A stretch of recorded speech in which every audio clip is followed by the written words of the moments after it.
अच्छा बाबा और माया, और कैसे हमें बाबा इतनी बातें, इतनी शिक्षाएं हमें मुरली से देते हैं। बाबा महाकाल है, वो इस धराधाम पर आ चुके हैं और उनका एक पावन दिव्य कर्तव्य चल रहा है। भगवान हमें जगा रहे हैं और माया हमें सुला रही है। जो दिखा छोटी सी नाटिका में कि माया क्या है, क्या है माया? जो दुनिया में दिख रहा है ये अपनी ओर खींच रहा है और ईश्वर अपनी ओर खींच रहे हैं। तो भगवान हमें अमृत वेला, गीत सुन रहे थे, अमृत वेला शुद्ध पवन है उठो लाडले जागो, अखियां खोलो शिव शिव बोलो बच्चे आलस त्यागो। तो ये जो अमृत वेले का समय होता है, ब्रह्मा मुहूर्त का समय होता है, ये भगवान से मिलने की वेला होती है, भगवान से मिलन का समय है। आपने देखा होगा हमारे जो बुजुर्ग हैं और आज से 40-50 साल के पहले का समय जब देखते हैं, सब ब्रह्म मुहूर्त में जाग जाते थे। अभी भले हम 9-10 बजे तक सोते हैं संसार में, तो ब्रह्म मुहूर्त का जो वक्त होता है वो बहुत पावरफुल शक्तिशाली समय होता है, भगवान से मिलने का टाइम होता है। तो सीधी बात ईश्वर से होती है। कैसे होती है? जैसे अभी 20 साल पहले चले जाएं, हर किसी के पास टच मोबाइल नहीं था।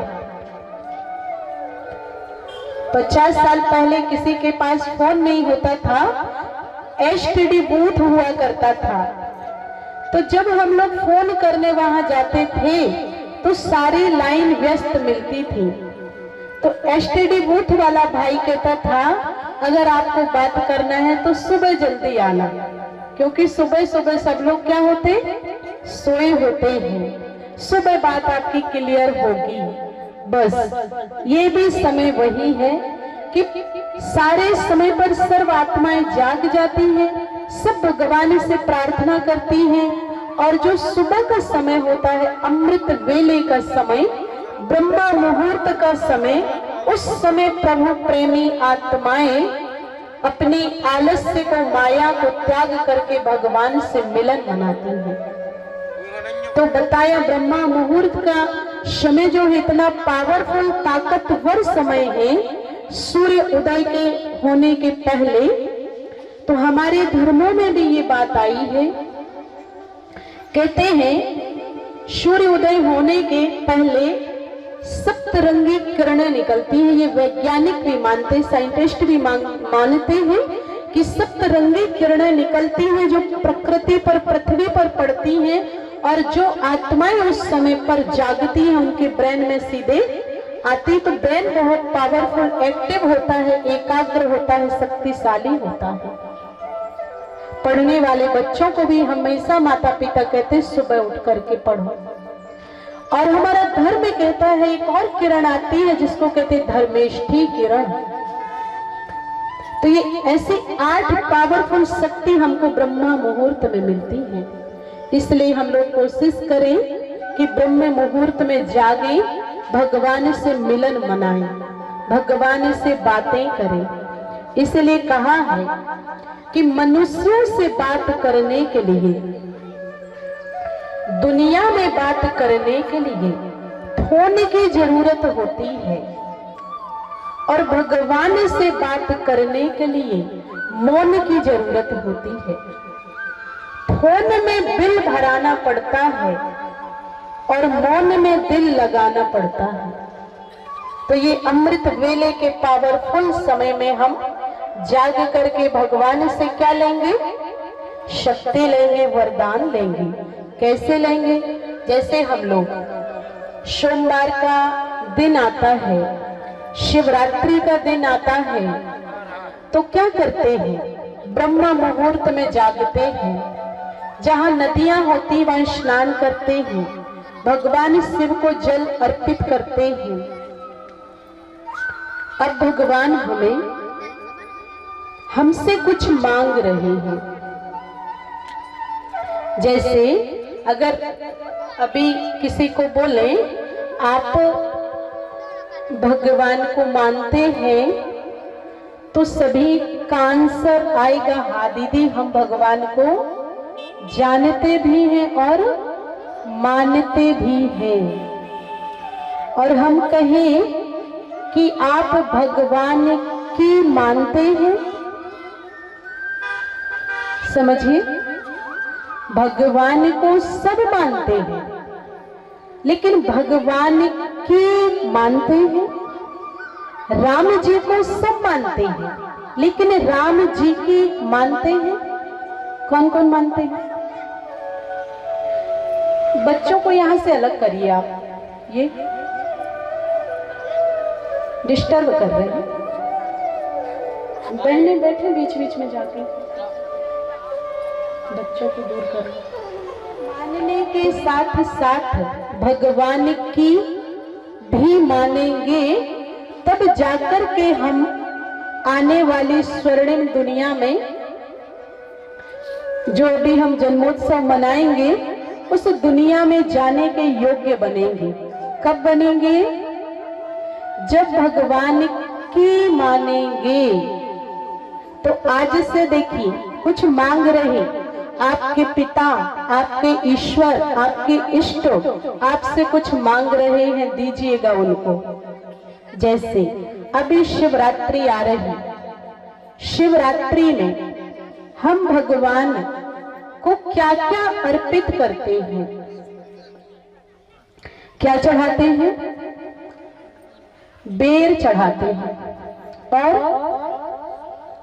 धतूरा चढ़ाते हैं, बहुत कुछ चढ़ाते हैं।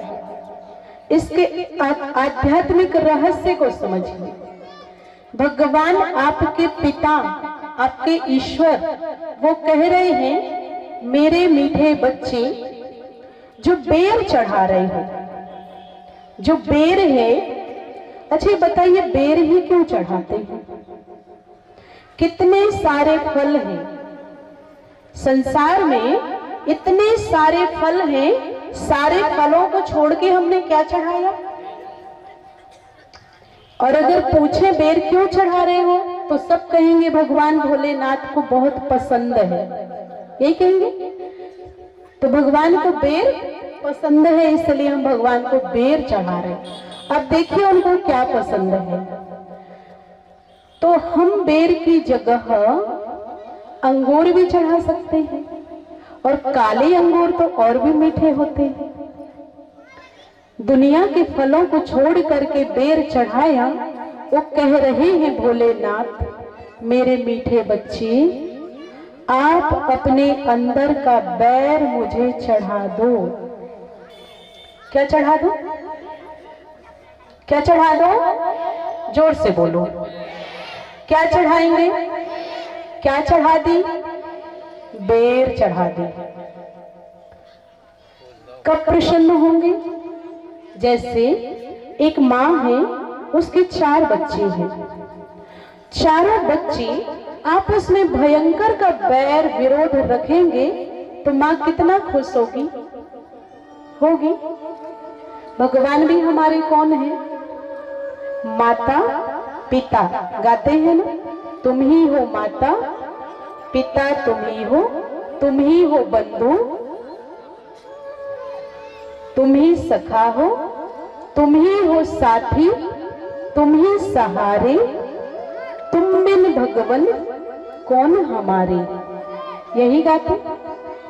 तो अब हमारे माता पिता कह रहे, जिन्होंने ये 3 दिनों से सुना होगा उनको बहुत क्लियर होगा कि हम सबका पिता, आत्मा का पिता परमात्मा भगवान शिव कह रहे, मीठे बच्चे अपने अंदर का बैर मुझे चढ़ा दो।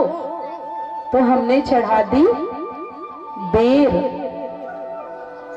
हमारे ऋषि मुनियों ने द्वापर युग में ग्रंथ लिखे थे, वहां से हमारे तक पहुंचते पहुंचते उन्होंने लिखा था बैर, उसमें से एक मात्रा कट हो गई, बैर की जगह वेर कर दिया। फिर कहा भगवान कह रहे अपने अंदर का मुझे जहर चढ़ा दो।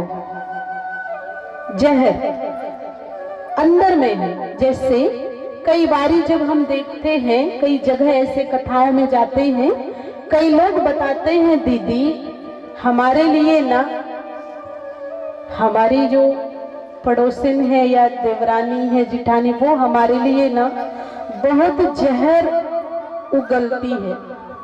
क्या? जहर। तो भगवान ने कहा अंदर जो जहर है, कड़वाहट है। फिर कहते हमारे लिए ना दीदी बहुत कांटे बोती है, हमारे रास्ते में कांटे चुभ होती है। मैंने कैसे? बबूल के कांटे लाके? बोले नहीं दीदी, मेरी जहां जाती हूँ ना वहां काटती रहती मेरी बातें। क्या कहा भगवान ने? क्या दे दो? क्या दे दो? कांटे दे दो, अंदर के जहर दे दो। तो हमने समझा अंदर तो गई नहीं, कहां गए? बाहर। तो बाहर हमने देखा धतूरा में कांटा भी है और धतूरा में जहर है। तो हमने कहा अर्पित आपको, और प्रसन्न हो गए हम। लेकिन हमारा पिता क्या कह रहा कि हमें अपने अंदर के नुकीले, कटीले, जहरीले ये बातें उनको चढ़ानी है, वो देनी है, तब मनाई जाएगी सच्ची शिवरात्रि। एक दिन बस नहीं, फल फूल दूध घी दही से अभिषेक कर दिए और हम प्रसन्न हो गए। सदा सदा बैर चढ़ा देंगे तो ये संसार में ऐसे रहेंगे जैसे निर्वैर, किसी से वैर नहीं। तो ये गांव लगेगा गोकुल गांव। जिस गांव के मेरे भाई बहन सुनने बैठे हैं, ये आज सब बैर चढ़ा देंगे, कट्टी से दोस्ती हो जाएगी तो क्या होगा? लगेगा देवी और देवता रह रही है। क्योंकि जिससे कट्टी होती है उसके साथ में कोई दूसरा व्यक्ति बात कर रहा होता है और हंसकर के बात करे, खासकर किसी से आपकी बुराई है, दो लोग जा रहे हैं और आप भी निकल रहे हो, वो दोनों हंसते हुए जा रहे हैं, तो कैसा लगता है? इधर कैसा लगता है? बहुत तकलीफ होती है और वो तकलीफ बीपी लो कर देती है, हाई कर देती है, फिर डॉक्टर से इंजेक्शन, दवाइयां चालू। इसलिए वो कह रहे हैं बैर, नफरत, ईर्ष्या ये मुझे अर्पण कर दो। देंगे? पक्का? आज से दोस्ती करेंगे जाके?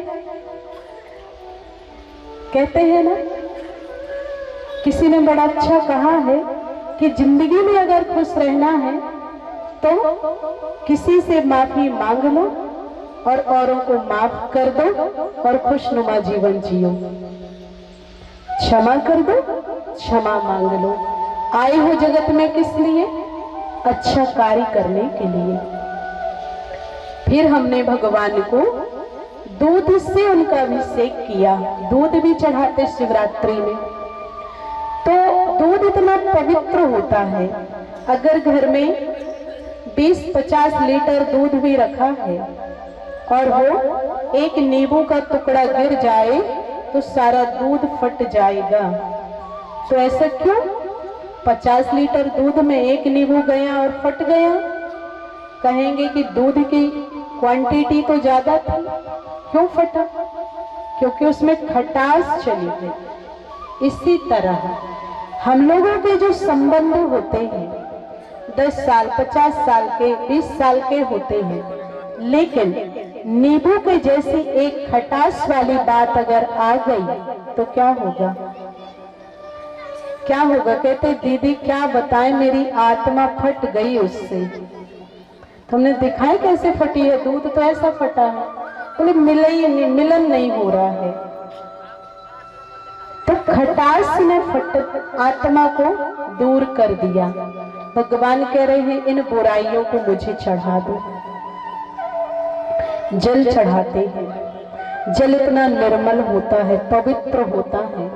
भगवान कहते हैं मन को ऐसा निर्मल पवित्र बना लो जल की तरह। ऐसे बहुत सारे आध्यात्मिक रहस्य हैं। शहद चढ़ाते हैं, शहद मीठी होती है। भगवान कहते हैं इस मुख में शहद रख लो, मीठा बोलो। किसी को दर्द वाले शब्द मत बोलो, मीठा बोलो, प्यारा बोलो, धीरे बोलो, सोच के बोलो, समझकर बोलो, तौल के बोलो। ऐसे नहीं कि ट्रेन छूटी तो फिर रुकने का नाम ही नहीं ले रही। ऐसे कह रहे, ये कह रहे, मैं नहीं कह रही हूँ, वो कह रहे हम लोगों को। वो तो माध्यम बनाया है। कहते हैं ना, वो ब्रह्मलोक का रहने वाला पार ब्रह्म परमेश्वर ब्रह्मा तन में आया, ब्रह्म ज्ञान दे रहा है और वो ब्रह्मा कुमारियों को निमित्त बना करके दे रहा है कि मेरी मीठी संतानें कहाँ भटक रही हैं, आए हैं जग में क्या करने और क्या कर रहे हैं। तो मुड़ जाए हम अपने धर्म की तरफ, अपने ईश्वर की तरफ, तो हमारा जीवन बड़ा सुखमय होगा, आनंदमय होगा। और ऐसी आनंदमय दुनिया में हम चलने का प्रयास करेंगे। अब देखिए और विशेष चीज भगवान की सुनिएगा कि भगवान हमसे और क्या मांगते हैं। जैसे गीता में एक श्लोक आया है, यजन्ते सात्विका देवान यक्ष राक्षसी राजसाः भूत प्रेत गणाचान्य यजन्ते तामसाः जनाः। गीता में 15वें अध्याय में ये बात आई है। भगवान ने कहा है कि भगवान को कई प्रकार से लोग भजते हैं। कैसे भजते? यजन्ते सात्विका देवान। सात्विक लोग जो होते हैं वो देवी और देवताओं को भजते हैं, पूजते हैं। और यक्ष जो है वो पितरों को पूजते हैं। और फिर कहा भूत प्रेत। तामसिक लोग किसको पूजते?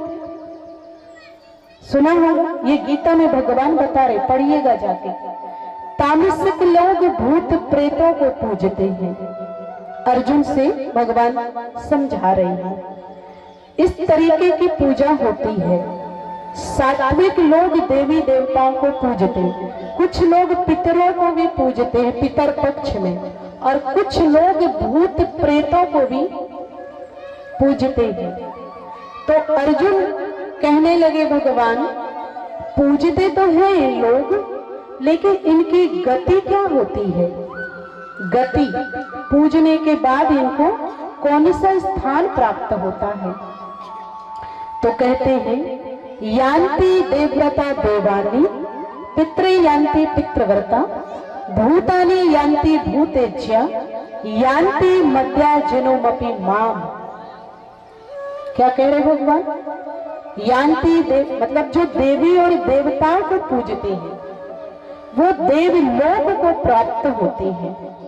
जो पितरों को पूजते हैं वो इसी दुनिया में जन्म लेते हैं। कहते हैं ना, दादाजी शरीर छोड़े तो नाती या कुछ के रूप में आ गए।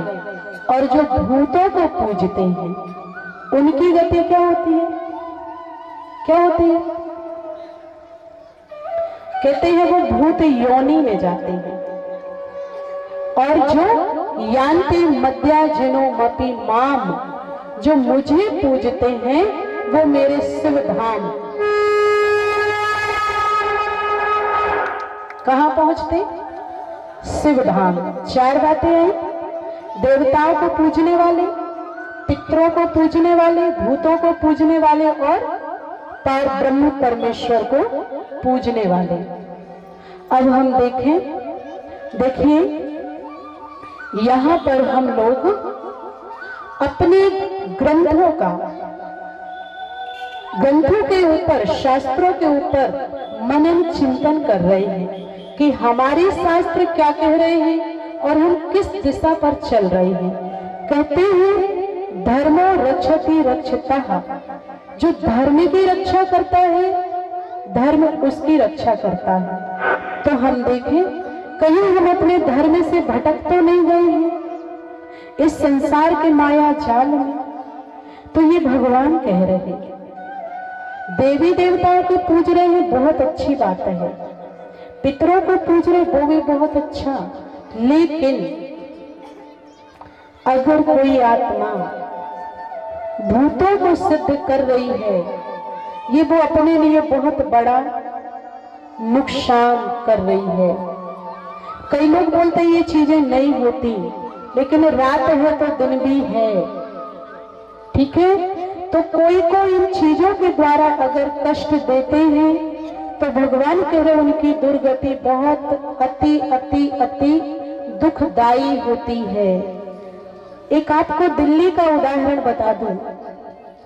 दिल्ली में एक माता भूतों को पूजने वाली, तांत्रिक बोलते जिसको, उसने क्या किया,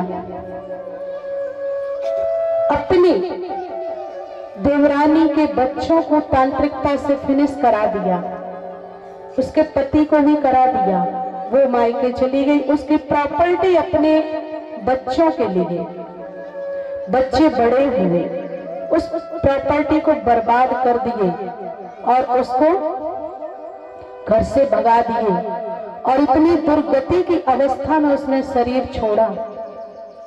एक मैंने अपनी आंखों में देखा, एक ऐसी ही माता थी, वो ऐसे ही कुछ उसकी लास्ट स्टेज इतनी बुरी गति से उसने शरीर छोड़ा कि उसके बॉडी में कीटाणु हो गए थे। ये भगवान कह रहे, ग्रंथ कह रहे हैं, इसलिए ये भगवत कथा हम वो नाचने और गाने वाला नहीं बैठे हैं, हम नाच गा हमेशा नाचते हैं, शादियों में नाच रहे हैं, पार्टी में नाच रहे हैं, जन्मदिन में सब में नाच रहे हैं। इतने अमूल्य ग्रंथ वेद व्यास जी, तुलसीदास जी, वाल्मीकि जी दिए हैं, उसको 7 दिनों में हम इतने जल्दी समझ नहीं पाते उनके रहस्यों को कि क्या कह रहे हैं। सिर्फ नाचने और गाने में ही, ढोल धमाके में टाइम निकल जा रहा है। तो समाज सुधर क्यों नहीं रहा है? आज हम देख रहे हैं इतनी भागवत कथाएं हो रही हैं, टीवी में चल रही हैं, जहां तहां हो रही हैं, इसके बाद भी समाज में सुधार नहीं दिख रहा है। क्यों नहीं दिख रहा है? दिखना चाहिए। इसीलिए किसी ने कहा है, क्या कहा, राष्ट्र बनता नहीं कोरे भाषणों से, राष्ट्र बनता नहीं कोरे भाषणों से, न बातों से, न नारों से, न जय जयकारों से, न शक्ति प्रदर्शन से, न बढ़ते व्यापारों से, न फिल्मी स्टारों से। राष्ट्र बनता है समाज के श्रेष्ठ आचार और विचारों से। कैसे बनेगा ये राष्ट्र? जब हमारे आचरण में परिवर्तन आ जाएगा, जब हमारे जीवन में वो रामचरित्र मानस, हमारे मानस में वो राम जी के चरित्र दिखाई देने लग जाएंगे, तो ये धराधाम क्या बन जाएगी? स्वर्ग बन जाएगी।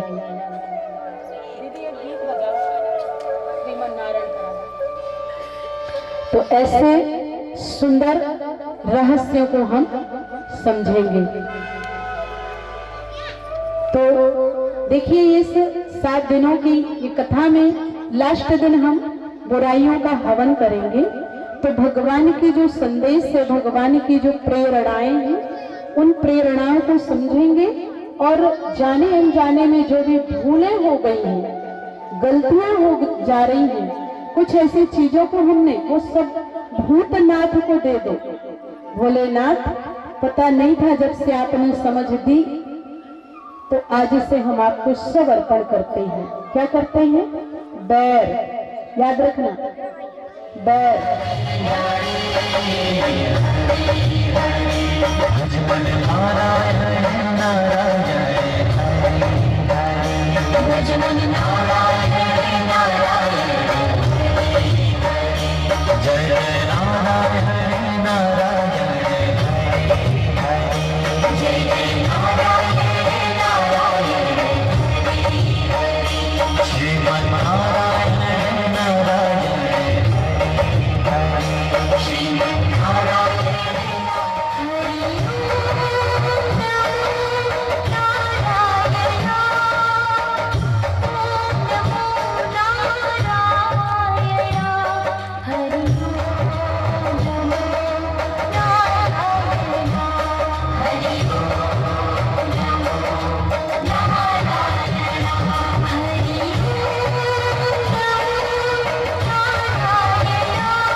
करेंगे तो कौन करेगा।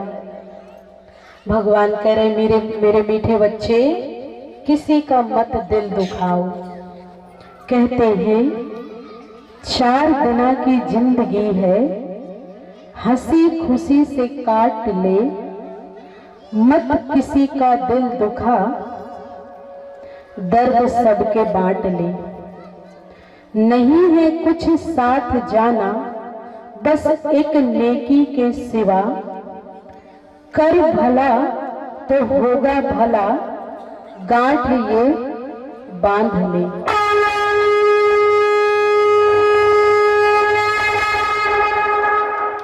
सही है ना। 4 दिना की जिंदगी है, हंसी खुशी से काट लो, मत किसी का दिल दुखाओ, दर्द सबके बांट लो। नहीं है साथ जाना, एक नेकी के सिवा, अच्छाइयों के सिवाय कुछ नहीं जाना है। करो भला तो होगा भला, ये गांठ बांध लो। पुराने जमाने में हमारी माताओं को याद नहीं रहता था तो गांठ बांध लेती थी।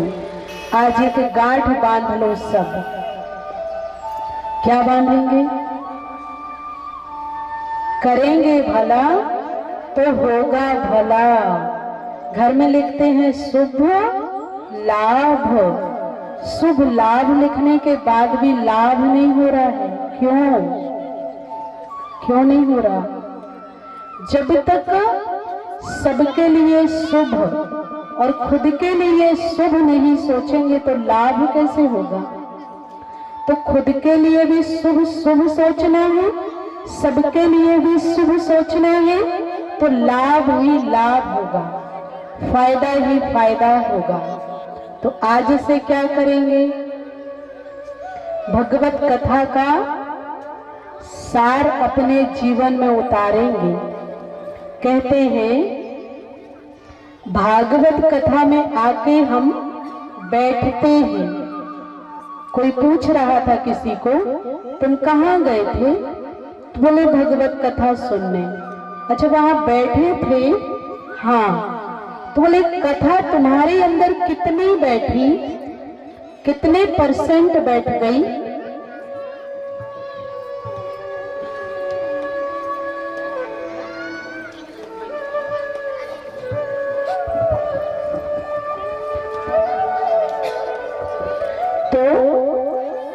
हम भगवत कथा में जाके बैठते तो हैं, लेकिन कथा हमारे में कितनी बैठी, ये ध्यान देना है। ठीक है। तो देखिए, अभी हम कृष्ण जन्मोत्सव की तरफ चलेंगे, लेकिन बाबा भोलेनाथ को, ओंकारेश्वर को, शिव बाबा को अपना सारा बुराइयों का जो स्टॉक है वो अर्पण करेंगे और अपने आप को निर्मल, पावन और पवित्र बनाएंगे। तो हम जैसे आपको बोलेंगे वैसे आप चिंतन करना कि आज हम भगवान को एक एक करके सब चीजें अर्पण कर रहे हैं। चलिए, बहुत अच्छी सुंदर सी अवस्था में बैठ जाइए। ऐसे बैठिए जैसे स्वयं भगवान आपसे मिलने के लिए आए हैं और आपसे कुछ मांग रहे हैं और आप दे रहे हैं निकाल मन से। बिल्कुल भी शोर नहीं करेंगे। यहाँ पंडाल में आपको ऐसा लगे कि ऋषि मुनियों की तरह हम गुफाओं के अंदर बैठ करके वो तप, वो साधना कर रहे हैं और भगवान को सब दे रहे हैं बुराइयां। चलिए, अपने मन को संपूर्ण जगत से समेट लीजिए।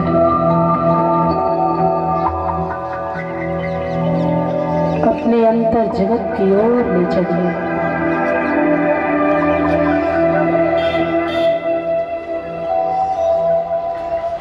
अपने अंतर में झांकिए, बाह्य जगत से दूर हो जाइए। मेरे मस्तक में एक सुंदर ज्योति जल रही है, जैसे दीपक जल रहा है, ऐसे मस्तिष्क में एक प्रकाश निकल रहा है ज्योति का। जैसे मैं ज्योति स्वरूप में स्थित होती हूँ, वैसे ही मुझे हे भगवान, हे प्राणनाथ महाकाल शिव बाबा, आप हमारे सम्मुख आ जाइए। आप देखिए, आपके यहाँ सामने एक बहुत सुंदर शिवलिंग है। उस शिवलिंग में एक बहुत तेजस्वी ज्योति जल रही है, दिव्य प्रकाश निकल रहा है। हाथ में तांबे का लोटा है। आप बड़े प्यार से भगवान को जल अर्पित कर रहे हैं।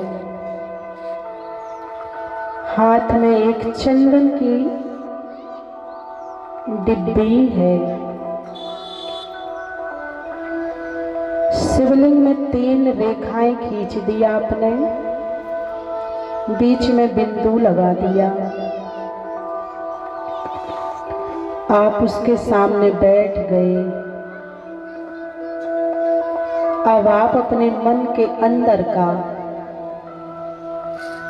जिसके साथ आपका थोड़ी अनबन है, बैर विरोध है, उसको भी आप भोलेनाथ के सामने देखें। उसके मस्तक में भी ज्योति देखें। ये भी मेरे शिव बाबा का बच्चा बच्ची है। दोनों ने भगवान को अंदर का जो बैर है वो चढ़ा दिया।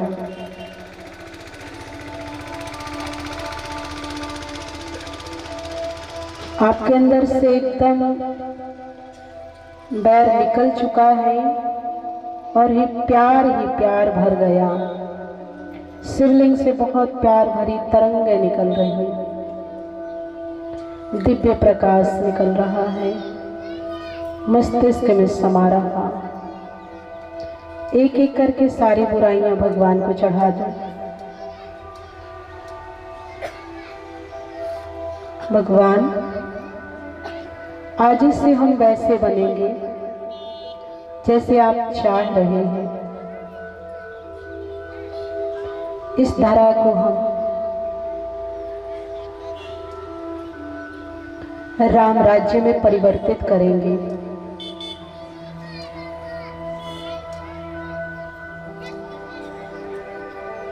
तब जाकर के संसार में श्री कृष्ण जैसी दुनिया आएगी। तो पहले मुझे ऐसे बनना है। ओम शांति।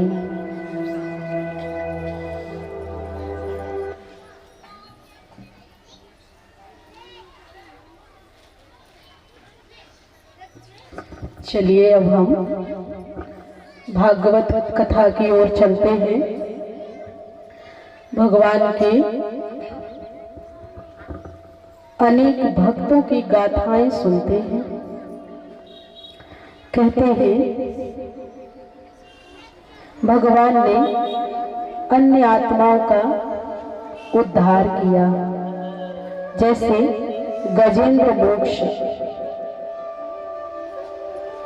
गजेंद्र मना हाथी एक सरोवर में है, पूरे परिवार के साथ है और उसका पैर एक मगरमच्छ ने पकड़ लिया और थोड़ी देर के बाद हाथी के जितने भी परिवार के हैं सब छोड़ करके वापस सो गए। कोई नहीं जब साथ दे रहा है तो उस हाथी को भगवान की याद आ रही। तो जैसे ही उसी सरोवर से हाथी ने अपनी सूंड से एक कमल का पुष्प तोड़ा और ऊपर की ओर भगवान को कहा कि हे भगवान, आज मेरा परिवार मुझे साथ नहीं दे रहा, सच्चे साथी आप हो भगवान। जैसे गजेंद्र के भावों को भगवान ने सुना तो गजेंद्र को उस मगरमच्छ से मुक्त कराया। तो भगवान जब जीव जंतुओं का भी कल्याण कर रहे हैं तो हमारा भी करेंगे, लेकिन कब करेंगे? जब हमारा मन